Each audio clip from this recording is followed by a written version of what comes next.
Hi, and welcome to another episode of the CX Pod. My name's Liz Glagowski, and I'm the editor of the Customer Strategist Journal, and I'll be your host today. Today, we're going to get a little meta. We're going to have a conversation about conversations. More specifically, how companies can enable digital tools to enhance customer conversations and deepen customer relationships. So it's a very important conversation that impacts every business, every person, every customer. So I'm pretty excited about this topic today. And joining me to discuss this, to have this conversation about conversations, is Sam Rosendorff, Senior Manager of Global Enterprise Solutions at LivePerson. LivePerson is a company that works with brands around the world to develop conversational commerce and AI-driven interactions. So I'm very excited to have you with us. Welcome, Sam. Thank you, Liz. Very excited to be here too. So, as I mentioned, we're going to talk about conversations. And I feel like conversations are kind of the backbone of relationship building. Obviously, in both a professional and personal setting, you really need to understand the other person, have a two-way relationship to really build some strength and long-term stability. So I think this really applies in the business setting, that you can use conversations as a way to try to gain that understanding, to listen to people, and to kind of learn customer needs and identify some areas where you may need to make improvements or to build on what works. So because a great relationship is built on those conversations, what are you seeing in how brands are using digital technology in ways to create authentic conversations, not just on an individual level, but at scale? I think something that you said there really resonates, and it's that establishing what the customer needs are. And that's exactly what LivePerson is helping our businesses to do. It's really establishing why that customer is getting in touch to begin with. What is their intent? Why are they reaching out to you? And when they have reached out to you, how can we make that a better experience? How can we make it low effort? How can we make it something that's memorable for that consumer, but also efficient and a great experience from the brand perspective? So to answer your question, really what we are doing is working really closely with these brands to redefine their strategy. And if you think about it, we had web strategy at a certain point, then we had app strategies, and now being digital first isn't really optional. It's something that every single one of our brands is doing. We want to be able to be there when your customer needs you in a channel that they really would like to speak to you on. And that's what we're enabling through having a conversational strategy, or enabling these conversations. It really is allowing your consumers to speak to your business about what they need in the language that they want, in the best way for them, but also in a way that's really, really efficient for businesses. And so we have a product that allows our brands to connect their agents, whether those are human agents or even bot agents, to their consumers in a really safe and secure way. And alongside that, ensure from a business perspective, again, that we are delivering that great experience and that efficiency. And obviously, in the last few months since the pandemic really hit, people that need to be digital first is really kicked into high gear. It's accelerated even more than I think companies were sometimes prepared to do. A lot of companies, I'm sure you're seeing, have had to kind of rethink how they're operating internally and also how they're dealing with customers and trying to create those relationship interactions that they were doing maybe in person. They try to recreate those virtually. So what are some ways that you're helping brands, first maybe just to react in a digital way, but then also be proactive with these customer interactions in these new ways? You're absolutely right. I think our brands are having to radically rethink what our normal is. And we're using the words our new normal quite a lot. But I think throw back to just a couple of months ago, it was a very, very stressful time, both as consumers and brands. Everything was unstable. And of course, what that meant was a huge influx in contacts.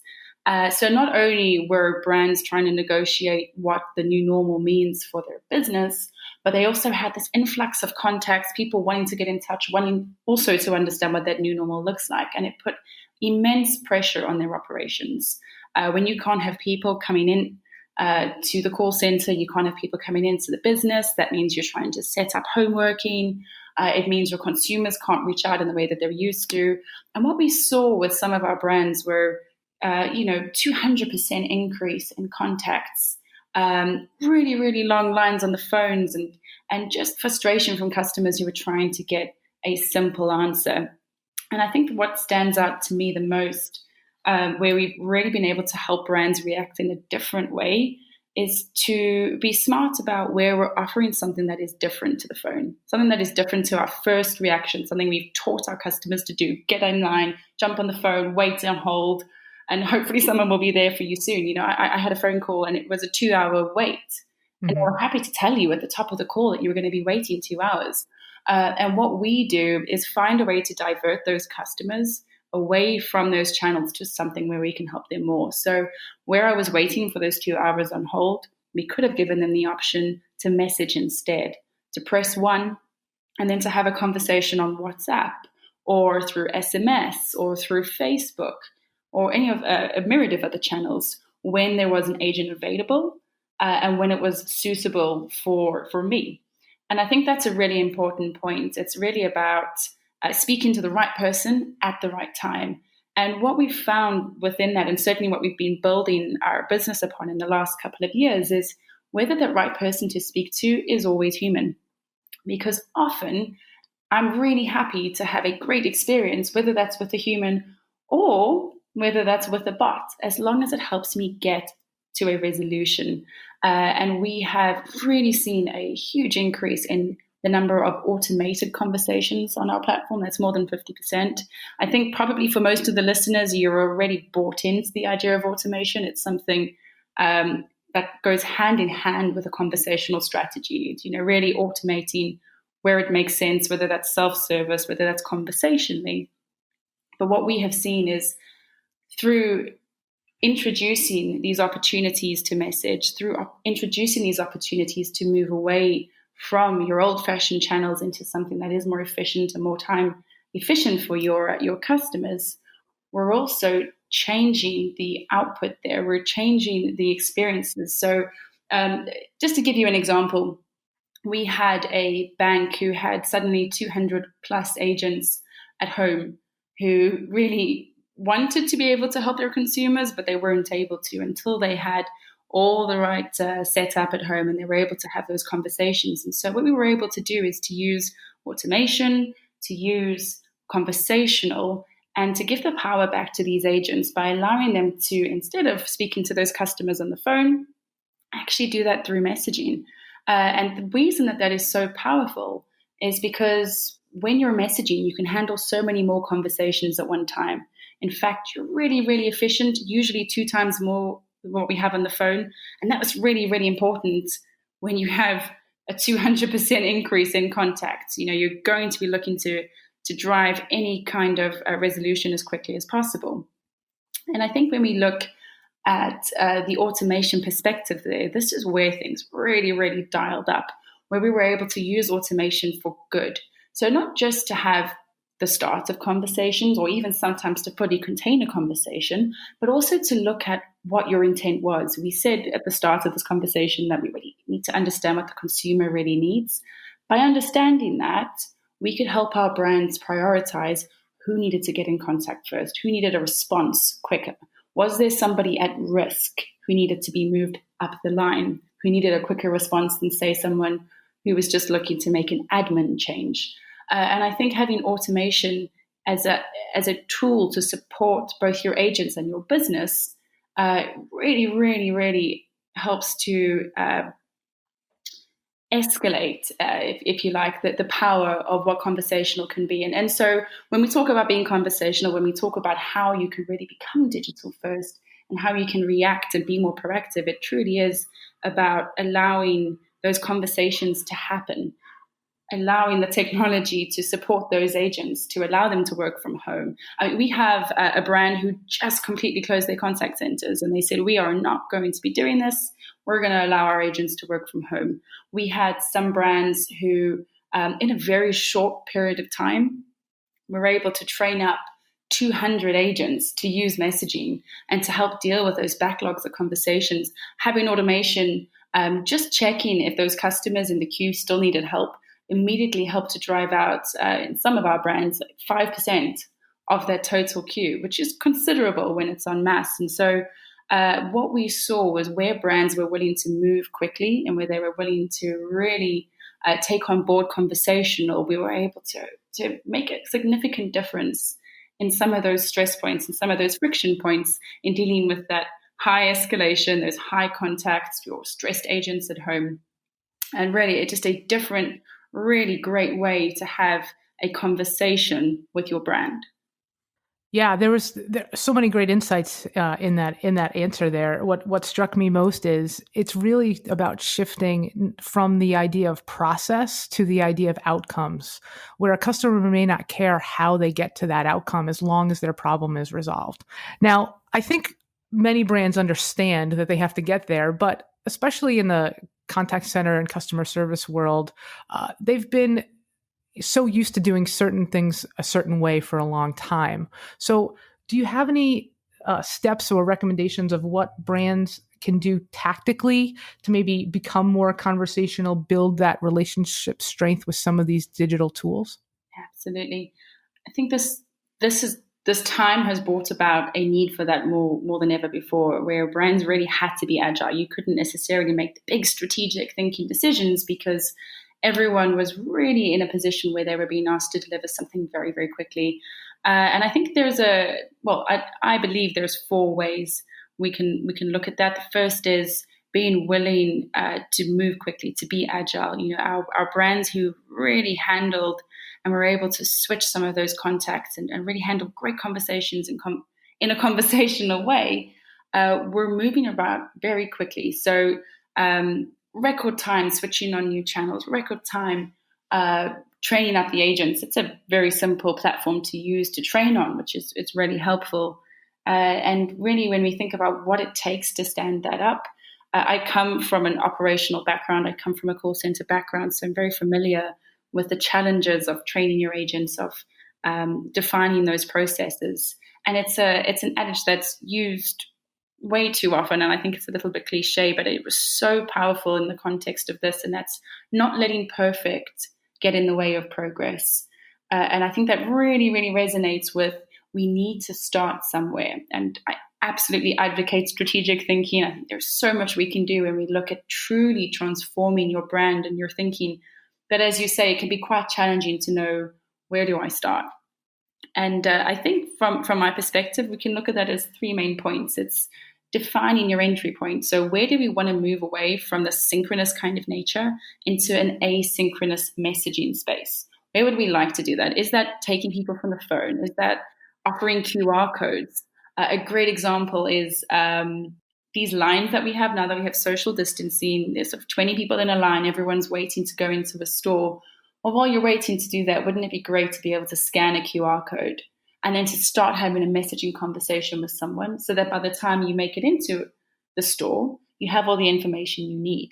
Suddenly we're moving people through the store a lot quicker. It's a great conversational experience, and we can re-engage with those consumers at a later time. That's one of the examples. There's so many other ways we can do that, but it really is defining where is the point that we want to start. And then secondary to that, it's how can we deploy bots and automation? So what can we do to help us scale, to move quickly? And as you say, it's thinking differently. It doesn't have to replace the entire agent conversation. It can, and it can be brilliant when it's designed to do that. But really, it's about finding what is a high volume, low complexity use case that we can go after, that we can quickly make that shift. And I think a component of that is also, even if you believe in messaging, if you believe in conversational, taking that back to your business and helping your stakeholders believe in your vision and in what you see, and having a proof point, having a concept where you can show how quickly messaging can be deployed, how quickly it can make a difference, how amazing it is to be able to jump between automated conversations and agent-led conversations. That really helps to have those very, very difficult internal conversations.